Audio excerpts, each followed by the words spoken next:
आणि महिला आयोगाचं अध्यक्षपद आणि प्रदेशाध्यक्षपद ही दोन वेगवेगळी पदं आहेत आणि दोन पदांसाठी स्वतंत्रपणे नियुक्त्या व्हायला हव्यात अशी भूमिका रुपाली पाटील यांनी घेतली आहे। त्यामुळे रुपाली पाटील यांचा निशाणा रुपाली पाटील चाकणकर यांच्यावरती आहे का याचीही चर्चा रंगतेय। यापूर्वी अजित पवारांनी पदाची विभागणी केलेली होती असंही रुपाली पाटील म्हणतात।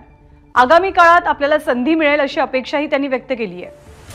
काम करणाऱ्या महिलांना संधी मिळाली नाही म्हणून त्या राष्ट्रवादी सोडून शिवसेनेमध्ये गेलेल्या, परंतु आज त्याच सुषमाताई जेव्हा सांगतायत तेव्हा याची स्वतः दखल माननीय अजितदादांनी घेतलेली आहे आणि सगळ्याच नेतृत्वाला काम करणाऱ्या महिलांना कशी संधी द्यायची ती दादांनी ती शाश्वती किंवा तो जो काही ठाम विश्वास किंवा हे जे विचारले हेच आमच्यासाठी खूप आहे। आणि येणाऱ्या काळामध्ये राष्ट्रवादी काँग्रेस पक्षामध्ये सर्व महिलांना एकंदरीत जी काही संधी असेल किंवा ज्या गोष्टी आहेत त्या दादांकडनं मिळतील याचं आश्वासन आधी तर होतंच, परंतु ते त्यांनी परत पुन्हा एकदा अधोरेखित केलेले। एबीपी माझा, उघडा डोळे बघा नीट।